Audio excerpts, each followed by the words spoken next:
الحمد لله وكفى وسلام على عباده الذين اصطفى أما بعد فأعوذ بالله من الشيطان الرجيم بسم الله الرحمن الرحيم وعهدنا إلى إبراهيم وإسماعيل أن طهر بيتي للطائفين والعاكفين والركع السجود أما بعد والله أعلم بأسرار كتابه فقال النبی صلی اللہ علیہ وسلم بلغوا عنی ولو آیہ رواہ البخاری۔ عزیز سامعین کرام، آج ہم جس موضوع پہ بات کریں گے وہ ہے اعتکاف، رب کے گھر، رب کے مہمان۔ ایک سچے اور پکے مومن کا اعتکاف کیسا ہو، اس کیفیت کو میں نے اپنے الفاظ میں لکھا ہے، تو آپ کے سامنے عرض کرتا ہوں، امید ہے کہ آپ کو پسند آئے گا۔ اعتکاف، رب کے گھر، رب کے مہمان، یہ وہ کیفیت ہے جب دنیا کی ہنگامہ خیزیاں دم توڑ دیتی ہیں، جب ہر تمنا، ہر خواہش، ہر تعلق، ہر رشتہ پس پشت چلا جاتا ہے اور صرف ایک ہستی باقی رہتی ہے، اللہ۔ جب دل کی دھڑکنیں صرف ایک ہی صدا پر موقوف ہوتی ہیں، لبیک اللہم لبیک لا شریک لک لبیک۔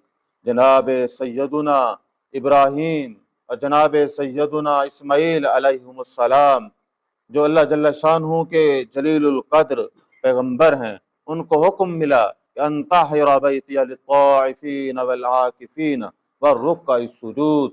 فرمایا کہ آپ طواف کرنے والے، اعتکاف کرنے والے، رکوع و سجود کرنے والے میرے مہمانوں کے لیے میرے اس گھر کو پاک اور صاف رکھیں۔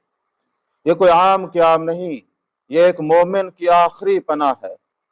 یہاں محض معتکف نہیں بلکہ ایک خاکسار مہمان ہے جو سب چھوڑ کر، سب بھلا کر اپنے رب کے در پر آن بیٹھا ہے۔ یہ دنیا کی سب سے عظیم میزبانی ہے، جہاں میزبان خود اللہ ہے، جس نے بلاوا بھیجا کہ آؤ سب چھوڑ کر میرے ہو جاؤ، مجھ سے تعلق جوڑ لو۔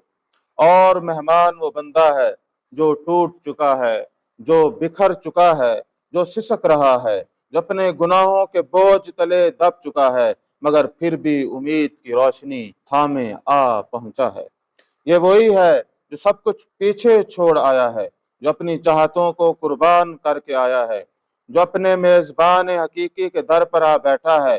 نہ نیند کی کوئی آس، نہ آرام کی کوئی طلب، اب سکون بستر پر نہیں بلکہ سجدے میں آتا ہے۔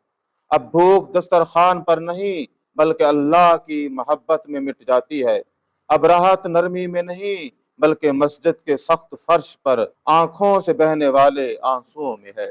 یہاں دن بھی عبادت، رات بھی عبادت، جاگنا بھی عبادت، رونا بھی عبادت، بھوک بھی عبادت، کھانا بھی عبادت۔ یہ وہ مقام ہے جہاں ایک ایک سانس عبادت بن جاتی ہے، یہاں راہ زینہ بن جاتی ہے۔ ہر آنسو زمین پر نہیں عرش پر گرتا ہے، ہر التجا مقبولیت کی دہلیز چھو لیتی ہے۔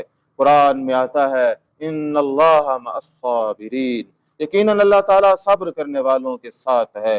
اعتکاف صبر کے ساتھ بلند ترین مقام پر پہنچا دیتا ہے۔ جہاں دن کا روزہ، بھوک و پیاس کی آزمائش، وہاں رات کو نیند اور سکون کی قربانی۔ گویا لیل و نہار صبر کے دامن کے ساتھ نیکی کی چاہت میں، اب بس ایک ذات کی پرواہ، باقی سب سے بے نیاز۔ اگر کوئی بیٹھا ہے تو قرآن کی تلاوت میں، کوئی کھڑا ہے تو قیام میں، کوئی تھک کر لیٹا ہے تو تسبیح میں۔ سبحان اللہ، ایسا منظر کہ فرشتے حیران کہ یہ کس کس عمل کو لکھیں، کس کس نیکی کو شمار کریں۔ یہ مسجد کا فرش نہیں بندگی کا تخت ہے، یہاں لیٹ جانا غفلت نہیں عجز کا سجدہ ہے۔ یہ جو خاموش ہے موت نہیں رب کی حضوری کا اعلان ہے۔ ہر اذان پر صف اول میں، ہر تکبیر اولیٰ میں سب سے پہلے عبادت کا ایسا شوق کہ فرشتے رشک کریں۔ اب بس ایک ہی آواز، ایک ہی پکار، تیرے سوا میرا کوئی نہیں۔ کبھی قیام میں کھڑا لرز رہا ہے، کبھی سجدے میں پڑا کانپ رہا ہے، کبھی ندامت سے سر جھکائے ہچکیاں لے رہا ہے۔ یہاں کا ہر آنسو عرش پر لکھا جا رہا ہے، یہاں کی ہر سسکی قبولیت کے دروازے پر پہنچی ہے، یہاں کی ہر التجا رحمت کے سمندر میں غوطہ کھا رہی ہے۔ یہاں نہ کوئی دنیاوی فکر، نہ مال کی محبت، نہ شہرت کی چاہت، نہ راحت کی طلب، بس ایک ہی صدا اور ایک ہی فریاد، اے پروردگار میرے لیے تو کافی ہے، تو ہی کافی ہے۔ یہاں زمین پر لیٹنے والا فقیر نہیں، وہ اللہ کا محبوب ہے۔ یہاں مسجد کے فرش پر سر رکھنے والا مجبور نہیں، وہ تو عرش والوں کی نظر میں مقبول ہے۔ یہاں جو رو رہا ہے وہ کمزور نہیں، وہ تو رب کے نزدیک سب سے مضبوط ہے۔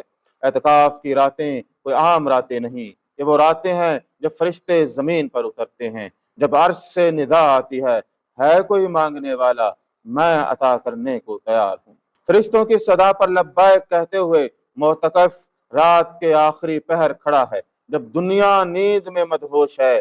یہ وہ وقت ہے جب بندہ مومن کا دل بے قرار ہو جاتا ہے، سر بسجود ہے۔ رات کی تنہائی کا سجدہ عبدیت کی معراج ہے۔ اب آنکھیں اشک بار، زباں کپ کپاتی ہوئی، سانسیں بے ترتیب، ہچکیاں بندھی ہوئی، چہرہ آنسوؤں سے تر، ہاتھ کانپتے ہوئے بلند۔ یہ وہ مقام ہے جہاں الفاظ کم پڑ جاتے ہیں، جہاں زبان نہیں بولتی بلکہ آنکھیں بیان کرتی ہیں۔ وہ رب جو سب کچھ جانتا ہے، وہ رب جو خاموشی میں بھی سن لیتا ہے۔ اب بس ایک ہی صدا ہے، اے میرے پروردگار میں گنہگار ہوں، خطا کار ہوں، نافرمان ہوں، مگر تیرا ہی بندہ ہوں۔ میں جب بھی سجدے میں گیا میں نے تجھے قریب پایا۔ میں نے سنا ہے تو رحیم ہے، تو کریم ہے، تو معاف کرنے والا ہے، تو پھر میرے گناہ تیری رحمت کے سامنے کیا ہیں؟ میری خطائیں تیری عطاؤں کے سامنے کیا ہیں؟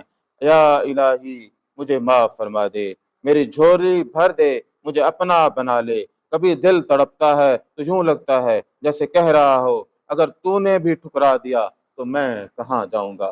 یہاں کی خلوت تنہائی نہیں بلکہ رب کی قربت ہے۔ یہاں کا آنسو کمزوری نہیں بلکہ بخشش کی سند ہے۔ یہاں کا جاگنا بے سکونی نہیں بلکہ جنت کے پروانے پر دستخط ہے۔ یہاں کا درویش سب کچھ چھوڑ چکا ہے مگر اپنے رب کو تھام چکا ہے۔ یہاں کی سحری کسی دنیاوی بادشاہ کے دسترخوان سے کم نہیں، کیونکہ یہاں سادگی میں گویا سیدہ مریم کے کھانے کی برکت ہے۔ یہاں کی افطاری کسی نعمت سے کم نہیں، کیونکہ یہاں جو کھایا جا رہا ہے وہ منو سلوا کی طرح حلال اور پاکیزہ ہے۔ رات گہری ہو چکی ہے، زمین سو رہی ہے، آسمان جاگ رہا ہے۔ یہ بے بس بندہ عاصی سجدے میں گرا ہوا ہے، دل ندامت سے لرزاں، زباں استغفار میں کانپ رہی ہے، مگر وہ آج تنہا نہیں ہے۔ فرشتے بھی ساتھ ہاتھ باندھے کھڑے ہیں۔ وہ اکیلا نہیں، اپنی مغفرت کے لیے تڑپ رہا، ملائکہ بھی اس کے حامی ہیں، وہ بھی اس کے حق میں دعا کر رہے ہیں، وہ بھی التجا کر رہے ہیں۔ رحمت الہی جوش میں ہے، دربار الہی سے ندا آتی ہے، اے میرے بندے تیری آہ سنی گئی، تیری توبہ قبول ہوئی، جا میں نے تجھے بخش دیا۔ مسجد مقدس، رمضان مقدس، قرآن مقدس، لمحہ لمحہ مقدس، ہر طرف نور کی بارش، رحمتوں کا نزول، آسمانوں کے دروازے کھلے، مغفرت کی ہوائیں چلیں، مگر سوال یہ ہے کیا وجود بھی مقدس ہوا؟ کیا نفس بھی مقدس ہوا؟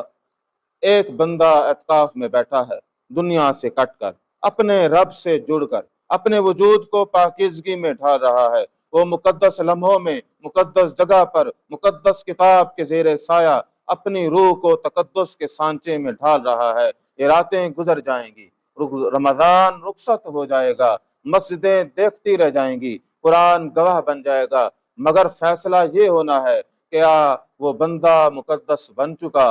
کیا ہم نے خود کو مقدس بنا لیا؟ اعتکاف میں بندہ مومن قرآن کے سائے میں بیٹھ کر نور وحی میں اپنا قلب روشن کر رہا ہے، وہ اللہ کے فرشتوں کی نگرانی میں قرآن سے اپنا رشتہ جوڑ رہا ہے۔ وہ ہر آیت کو یوں پڑھتا ہے جیسے یہ اس کے دل پر نقش ہو رہی ہو، ہر آیت جیسے روشنی کی ایک کرن ہے جو اس کے دل کے اندھیروں کو چیر کر رکھ دیتی ہے۔ وہ ٹھہر ٹھہر کر پڑھتا ہے، ہر لفظ کو اپنے وجود میں اتارتا ہے، جیسے ہر حرف اس کے سینے پر دستک دے رہا ہو، جیسے ہر آیت ایک نئی دنیا میں لے جاتی ہو۔ جیسے ہر لفظ میں ایک جہان معنی پنہا ہو، جیسے ہی قرآن کھولتا ہے کہیں رب کائنات کی جلالت کا ذکر آتا ہے تو بدن کانپ اٹھتا ہے، دل دہل جاتا ہے، آنکھیں جھک جاتی ہیں، دل پر لرزہ طاری ہو جاتا ہے، جیسے کائنات کی ساری ہیبت اس کے وجود میں اتر آئی ہو، جیسے کسی عظیم الشان بادشاہ کی بارگاہ میں کھڑا ہو، کہیں اس کی بے پایہ رحمت کا بیان ہوتا ہے تو دل خوشی سے جھومنے لگتا ہے، امید کے دیے روشن ہونے لگتے ہیں، ٹوٹے ہوں کو سہارا ملتا ہے، زخموں پر مرہم رکھا جاتا ہے، کہیں اس کے مقرب بندوں کی بات آتی ہے تو عبادت کی تڑپ اور بڑھ جاتی ہے، راتوں کو اٹھنا، سجدوں میں گرنے کا جذبہ اور شدید ہو جاتا ہے۔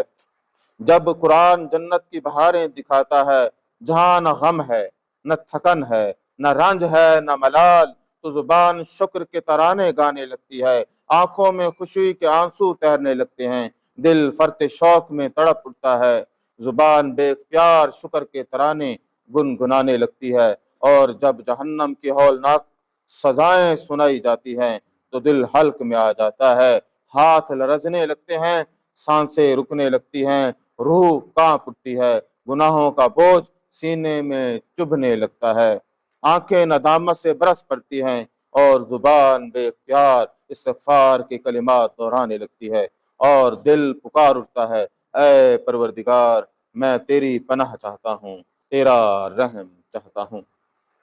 جب قرآن سابقہ امتوں کی سرکشی بیان کرتا ہے، وہ جنہوں نے تکبر کیا، نافرمانی کی، آیات کو جھٹلایا، اور جنہوں نے انبیاء کو جھٹلایا، جن پر آسمان سے پتھر برسے، جنہیں زمین نے نگل لیا، جن پر طوفان، آندھیاں، زلزلے اور طوفان بھیجے گئے، تو دل چیخ اٹھتا ہے، انسانوں کی غفلت پر ماتم کرنے کو جی چاہتا ہے، انسانیت کی نادانی پر افسوس ہونے لگتا ہے جیسے وہی غلطیاں آج پھر دہرائی جا رہی ہیں، جیسے وہی سرکشی آج بھی رواں دواں ہے، جی چاہتا ہے چیخ چیخ کر دنیا کو بتا دے کہ بچ جاؤ، سنبھل جاؤ، رک جاؤ، اللہ کی پکڑ بہت سخت ہے۔ قرآن کا ہر صفحہ گویا ایک آئینہ ہے جس میں بندہ اپنا چہرہ دیکھتا ہے، اپنی حقیقت پہچانتا ہے، ہر لفظ میں ایک ہی پیغام جھلکتا ہے، یہ تیرا رب ہے جو تجھے بلا رہا ہے، جو تجھے اپنا تعارف کرا رہا ہے، جو تجھ سے بات کر رہا ہے، جو تجھے راستہ دکھا رہا ہے۔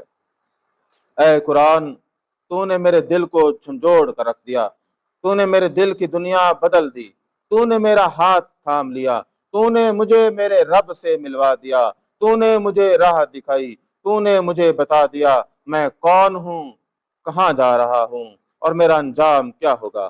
شکریہ اے قرآن، تو نہ ہوتا تو میں کہاں جاتا، تو نے مجھے زندگی دے دی، تو نے مجھے ہدایت دے دی، تو نے مجھے میرے اللہ سے جوڑ دیا۔ اب دنیا اپنی چمک دمک کے باوجود بے معنی لگنے لگتی ہے، یہاں صرف اللہ ہے، صرف اللہ، اور کچھ بھی نہیں، کچھ بھی نہیں۔ اللہ تبارک و تعالی ہمارا بیٹھنا قبول فرمائے۔ وآخر دعوانا